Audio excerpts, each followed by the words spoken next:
All right, what's going on, guys? I'm super excited for this coaching call. Tonight's live. We are going to be talking about kind of the all or nothing mentality. So actually, let me plug in. I forgot to plug in my mic. I think the audio is better with this than with just the regular. So we'll give that a shot. I guess we'll find out if the audio is better using this or the other way, and then I'll do that for the future. So tonight we're going to be talking about kind of the all or nothing mentality and kind of perfectionism. So we're all on this journey to become better, right? So we're in this group, the Fierce Fit community, and we are working to better ourselves, working on different habits, working on, improving our nutrition, improving our sleep, improving our hydration. There's so many things that we're working on. And it can be overwhelming, and it can be intimidating for sure. And sometimes we feel, and correct me if I'm wrong, sometimes we feel that if we are not perfect, right? If we're not perfect with our nutrition, if we're not perfect with our sleep, if we're not perfect with our hydration, we tend to get down on ourselves because there's this anomaly that happens that we have like this all or nothing mentality. Like, if I'm not going to be perfect, then what's the use, right? It's very similar to, and maybe people have experienced this, where you have your diet and then life happens because we're all human, and you end up eating a bigger portion than you should, or your friends all go out for drinks and you drink more than you should, or you go out for dinner and you order something that you might not know, or you might know isn't within your calories, right? This is life. This happens, and part of the process that we're working on is the long game, right? We want to see success and we want to see results in the here and now, but we also want to develop habits and everything to propel us and to be able to sustain this consistency in the future. And last week I talked about how to implement good habits and kind of the laws of behavior change, right? Those four things to develop good habits. And those can be, if you haven't watched that, I would recommend it. It's really awesome. Those four, not saying that me talking about it was awesome, but the four laws of behavior change is awesome. Those are something that I've been able to implement not only with my clients, but in my own life, and found them to be super, super useful in developing good habits and making it maintainable, I guess. So in this trying to better ourselves and having kind of that all or nothing mentality, one of my favorite analogies is if you were to drop your phone on the floor and then pick it up and there's no cracks on it, right? What would you do? You'd be super pumped. You'd kind of brush it off and you'd go about your day, right? Now, that's the way that we should approach our fitness. That's the way that we should approach everything in life, where if we make a small mistake, right, we drop our phone on the ground, that's a small mistake, we pick it up, we brush it off, and we move on. Now, having kind of the all or nothing mentality would be something like we drop our phone, and before we even pick it up or look at it, we think, oh, well, we dropped our phone, there might be a scratch on it, might as well just stomp on it. Right, so that's kind of the all or nothing. Well, I messed up my nutrition. Well, I had more calories in this last meal than I should have. Or well, I had some cookies, or I fell off the wagon, or whatever the case is. Now let me just go haywire with it because I already messed up. Now, especially when it comes to nutrition, right? That one meal isn't going to completely derail your progress, right? Just like one burger is not going to make you overweight. One salad is not going to make you skinny. One workout is not going to make you have a six-pack and be shredded and super strong.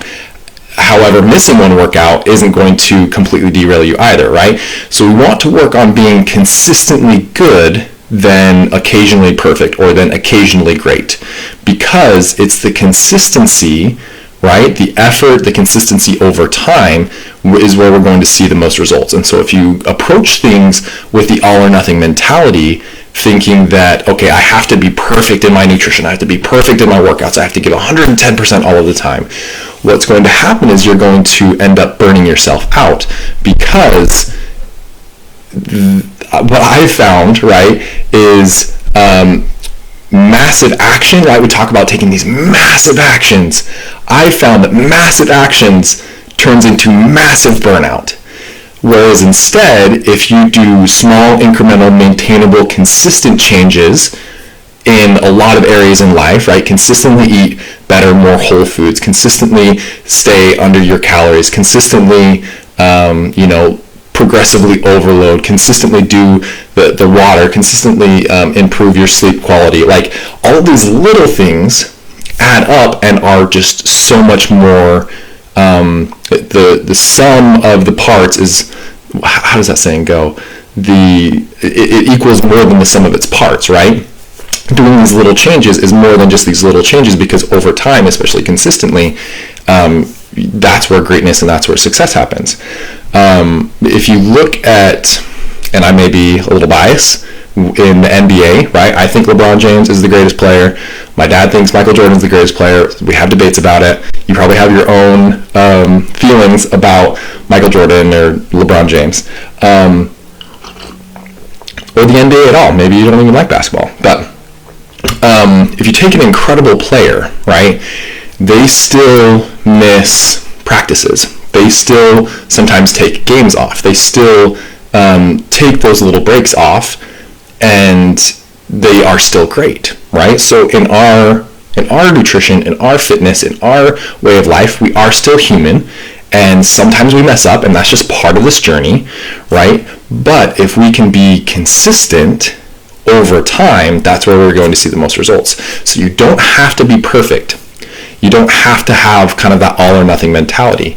It's actually a lot better for you to approach it with compassion, and approach it with, give yourself a little bit of grace, give yourself a little compassion about, and patience with this whole process. Because for a lot of us, this isn't intuitive, right? For a lot of us, sticking with the program long term takes a lot of work, and that's totally understandable. And anything worthwhile does take that effort. And so we would rather be consistently good than occasionally perfect, because that's where we're going to see the most results.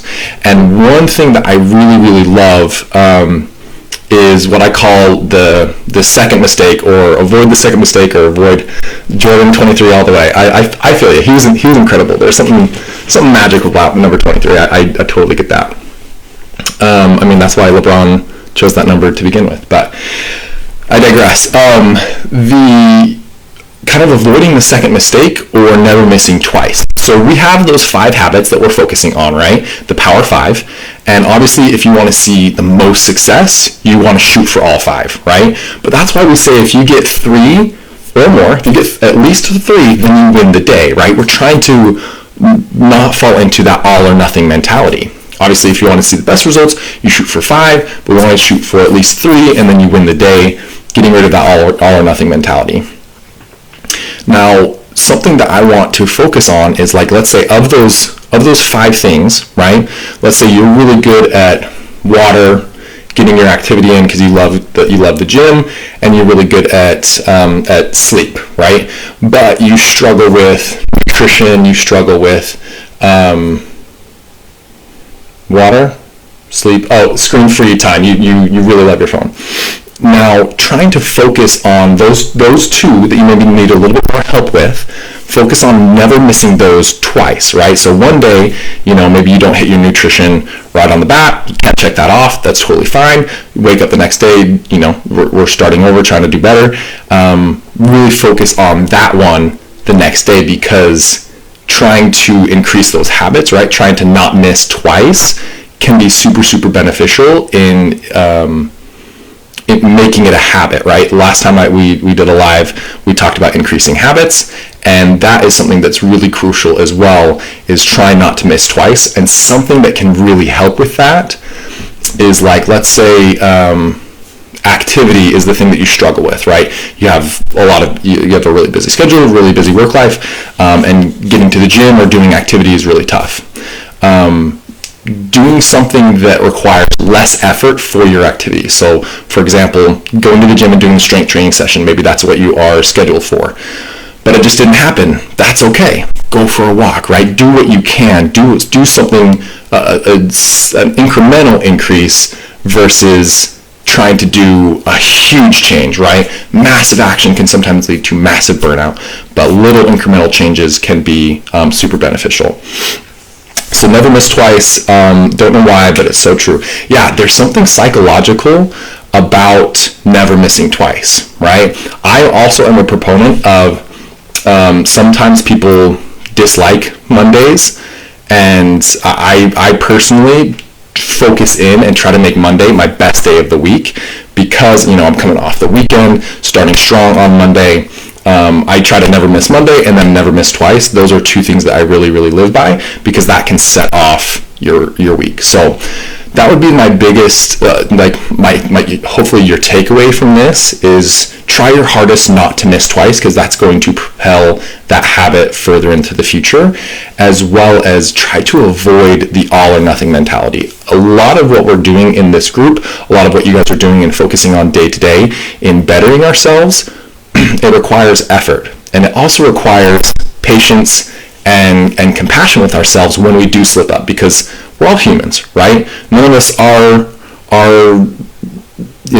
flawless in a way. We're all going to mess up. We're all going to forget to do one of the Power Fives. We're all going to stay up later than we should. We're all going to miss a workout or not eat what we should or have that extra thing of cookies, right? We're all going to do that occasionally, but my hope is that when that does happen, you have patience, you have compassion with yourself, but also you renew kind of your vigor to not make that second mistake and not make the not doing it the habit. Does that make sense? So I appreciate you guys being with me today, tonight. I'll leave it open for some questions for people that are on live. If you have any questions at all, I'll hang out here for a second, but I hope that you guys took some great stuff out of this. If you didn't check the last live, go ahead and take a look. I think if you scroll down in the Facebook group, it's down there as well about how to build good habits. There's kind of 4 laws of behavior change that are really, really cool. But yeah, if you guys have any questions, let them rip, and then we can kind of close it out and have a good night. Also, this is licorice tea. If you guys are having any type of digestive issues, licorice tea on Amazon, it's really good. And it doesn't taste anything like black licorice. Sometimes people drink it and they think it tastes like black licorice, or they assume because it's called licorice tea, it tastes nothing like black licorice. Just wake up and shout, best day ever, best day ever, best day ever, every day. I love that. Positive affirmations can be really, really beneficial. I think positive affirmations and breath work are so underutilized. Wim Hof, if you've ever heard of Wim Hof, if you go to YouTube, type in Wim Hof Breathing Technique, it's like a guided breathing session. That can be, I love that. I do that probably 3 or 4 times a week. It's really incredible. But positive affirmations, especially if it's something that you genuinely believe, right? Like it's hard if you are a very, very negative, just naturally negative individual where you kind of, slouch your shoulders and you tend to focus on the non-positive. It's hard to go from that to like, I love myself, this is the greatest thing ever, you know what I mean? Like that type of shift. But if you can switch it to something that is a little bit more neutral, right? It's hard to go from a -10 to a +10, but if you can go from a -10 to like a 2, or even to like even, that can be super beneficial too, right? So not trying to make that crazy jump, but just choosing something that is just kind of one step up, one step better. Yes, saying that out loud is incredible. There's definitely some science behind that. I remember reading an article about that. Psychologically, the chemicals released in the brain. Your brain also, this is something really cool, they studied brain scans of individuals that talked about completing a task and then they compared that with brain scans of actually completing the task, and they found that they were very similar. So talking about like completing something or talking, you get that same type of chemical response, the same type of brain wavelengths, and so when you take that and you process it into positive affirmations, sorry, I kicked my camera. If you turn that into positive affirmations, then you can legitimately reprogram your brain to believe whatever you want it to by including positive affirmations. And those are just thoughts. Thoughts are just sentences that we tell ourselves consistently and repetitively, right, that change our emotional state, that trigger a physiological response in our body, right? So if you think something over and over and over again, and let's say it's a negative thought, there's an actual chemical response that is responsible for emotion. But on the flip side, if you continually tell yourself something positive, then there's a chemical response to that as well. And you can literally make yourself think and believe anything if you do it consistently enough, which is really cool. Okay, awesome. You guys are super awesome. I'm so happy you guys are here live. It definitely makes it more enjoyable when I see some numbers up there watching and actually paying attention and commenting. That's really incredible. I really appreciate that. If you are watching live, do hashtag live. If you're doing it on replay, hashtag replay. It just helps it get to everybody else in the group so that they can see it, and then maybe they can come live next time as well. So also, if you guys have any questions at all, or because I have like what I think is cool to talk about and to coach on, but if you guys have any like specific questions or issues or topics that you want me to cover, I have a pretty extensive background in performance training, corrective work, personal training, nutrition, behavior change. I have a couple of certifications in that as well, and I'm huge into like thought work as well, being able to actually control our outcomes by controlling our actions, emotions, thoughts, regardless of the circumstance. So if you guys do have any questions, put them in the comment section, or like topics that I can talk about next week. And I'll be back next week, Tuesday, 7:30 Mountain Time, because we're out here in Arizona. So, but I appreciate you guys coming on, and I will check you guys next week. Have a great night.